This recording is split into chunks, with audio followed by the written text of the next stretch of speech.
J'ai fait un cauchemar cette nuit. J'ai rêvé que je filmais l'assassinat d'un homme.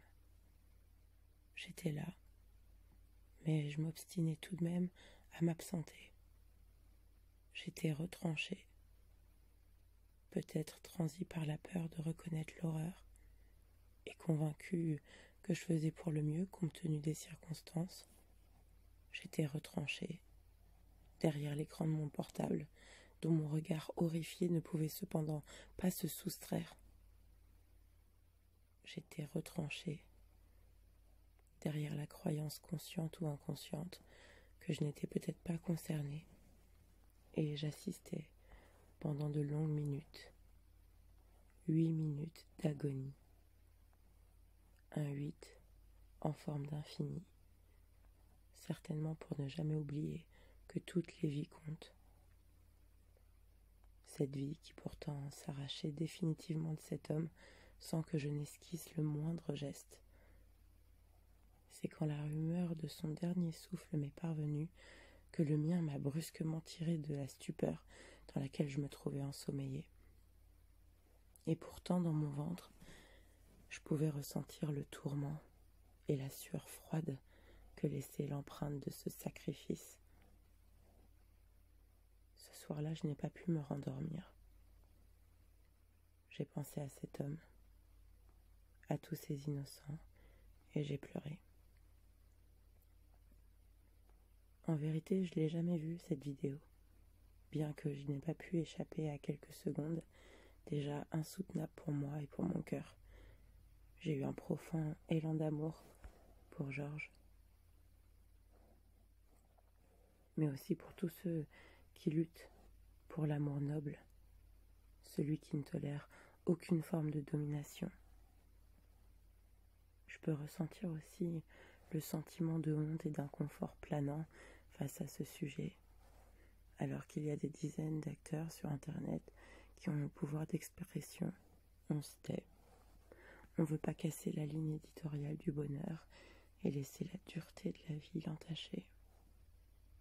C'est difficile aujourd'hui de parler de racisme, et pourtant, c'est précisément en le faisant qu'on pourra éviter qu'un enfant puisse grandir et devenir un jour un homme qui puisse même envisager d'avoir un droit de vie ou de mort sur d'aucun de ses frères et sœurs. La justice des hommes ne peut ignorer la justice du cœur.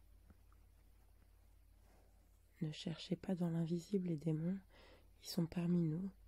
Nous pouvons choisir chaque jour où nous portent nos actions, l'ombre ou la lumière. Et quand nos parts d'ombre nous déshumanisent, au point que l'on puisse voir mourir des personnes persécutées, des enfants, des hommes, des femmes, des migrants, des peuples entiers, peu importe comment ils seront nommés, des êtres humains. Les voir mourir sans sourciller, en prétendant pouvoir ne pas prendre parti, en gardant sa petite bulle de perfection bien proprette, pour ne pas parler du sujet malaisant, pour rester retranché derrière nos écrans, derrière la croyance que l'on peut se retirer dans son havre de paix sans que cela ne nous entache. Il faudrait s'interroger. Quel autre squelette y a-t-il dans le placard? Nous sommes un. Je souffre de l'injustice de cette mort. Je me sens trahi dans mon humanité par le bourreau de cet homme. J'ai honte que ce crime puisse encore être impuni de nos jours, mais je dois l'accepter. J'ai la foi qu'il y a des colères et des indignements justes qui méritent que chacun se sente autorisé à poser des mots dessus, se sente concerné parce que simplement humain. Ne laissez jamais la honte vous museler.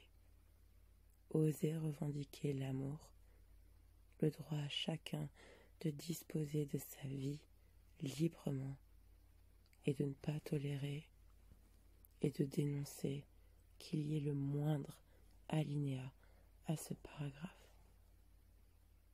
avec tout mon amour à Georges.